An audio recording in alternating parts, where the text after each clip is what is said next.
تعالوا بقى هاتولي شوية دقيق ومية وهنعمل احلى فطاير. زي ما انتم شايفين كده طريقتها سهلة وبسيطة ومش مكلفة، باي حشوة موجودة عندنا في البيت هنعملها. هنبدأ بقى في المكونات معانا.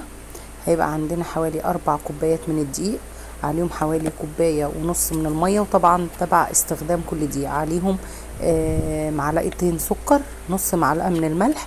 وطبعا الفطير ده ما بياخدش لا خميرة ولا بيكنج باودر. زي ما انتم شايفين كده هبدأ ان انا اضيف مية فترة خالص، يا اما مية من الحنفية يا اما دافية شوية، حاجة بسيطة جدا. وهبدأ اعجنها كده. عايزة اقول لكم ان العجينة خدت معايا 1.5 كوباية. طبعا كل دقيق بياخد حسب احتياجه للمية. زي ما انتم شايفين كده انا بحب اعجن اللي هو العجين اللي هو الفرد واللم ده. بعد كده اقسمهم ل5 فطيرات، وهملة طبق زيت زي ما انتم شايفين كده، وهبدأ ان انا اكورهم. انا عايزة اخليهم يرتاحوا هما متكورين كده مع بعض، مش هسيبهم ان هما يرتاحوا وبعد كده اكورهم، لا انا هبدأ ان انا اقطعهم واكورهم كده في الطبق واسيبهم يرتاحوا مع بعض. بعد كده هروح بقى اجهز الحشوة، اي حشوة موجودة عندنا. كان عندي بواقي فراخ، طبعا جهزت شوية بصلة كده قطعتها شرايح وهاخدها اتبلها. طبعا لو الفراخ ما استوتش هنبدأ بالفراخ. طبعا انا عشان كانت الفراخ عندي مستوية ضفت هنا رشة سكر على البصل.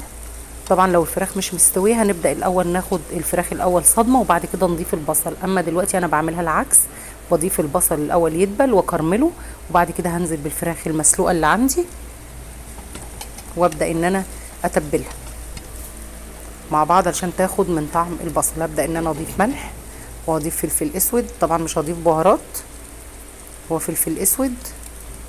ممكن اضيف رشة من الشطة، ممكن اضيف فلفل حار وبس. هبدأ ان انا اقلب كده لحد ما البصلة تبدأ تدبل وتدخل في السوا. هبدأ بقى ان انا اضيف فلفل الوان، معانا فلفل احمر فلفل اخضر براحتنا خالص، اي انواع من الفلفل. ممكن نضيف زيتون وبس كده الحشوه خلصت. هسيبها بقى لحد ما تبرد، مش هحشي غير لما تبرد. طبعا العجين طبعا زي ما انتم شايفين كده الفطاير ارتاحت حوالي نص ساعه او ساعه براحتنا خالص، نسيبها ترتاح براحتها عشان نعرف نفردها، لانها لو ما اتفردتش معانا تبقى هي محتاجه ان هي ترتاح. زي ما انتم شايفين كده بتلم لو هي ما ارتاحتش. هنبدا بقى ان انا افردها كده زي ما انتم شايفين بنفس المنظر ده، حتى لو اتقطعت ما تقلقيش. هنبدا نتني كده من الجنب ده ونتني من الجنب التاني ونحشي في النص هنا. عايزه اقول لكم طريقتها سهله جدا، لازم الحشوه تكون بردت تماما تماما. هضيف هنا جبنه وهضيف عليهم معلقتين من الحليب عشان رطوبه الجبنه زي ما قلت لكم قبل كده. ولازم الحشو يكون بارد علشان خاطر الجبنه ما تسحش.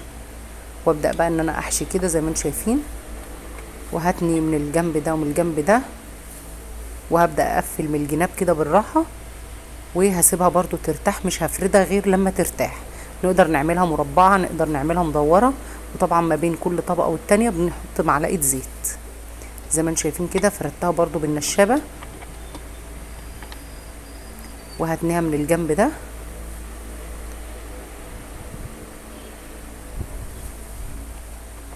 وطبعا بكون حاطه ما بين الطبقات زيت او سمنه، بس طبعا انا عاملاها بزيت عشان الزيت بيخليها مقرمشه. وزي ما انتم شايفين كده عملت كمان واحده بالفراخ.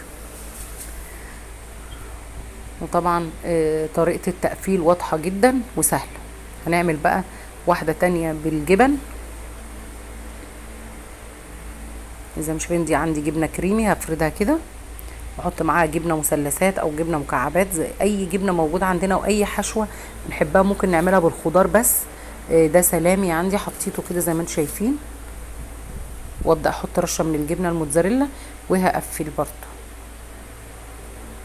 عايزه اقول لكم ان الفطاير دي تحفه تحفه جدا، وطريقه التسويه سهله ان شاء الله. هقول لكم دلوقتي في الاخر الفيديو على طريقه التسويه. هبدا بقى كده برضو اعمل هنا ده بالتركي مدخن مع سلامي برضو،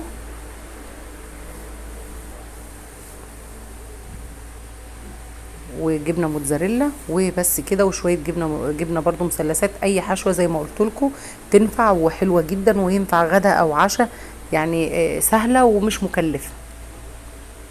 زي ما شايفين كده هقفلها. عايزه اقول لكم بقى طريقه التسويه انا بسويها ازاي.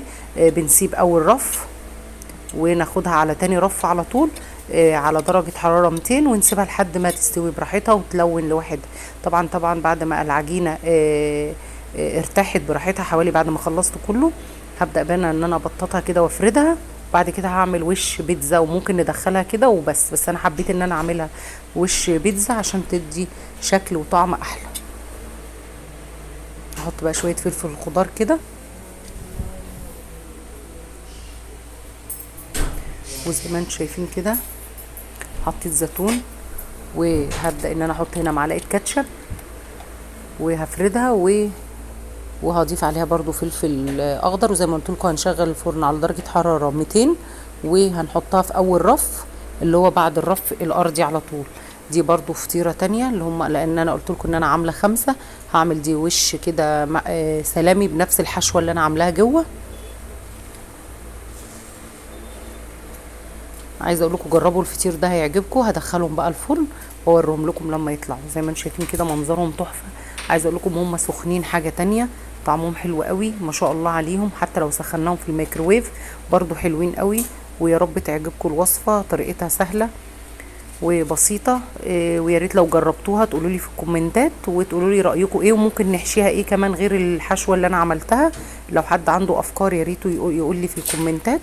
والسلام عليكم ورحمه الله وبركاته.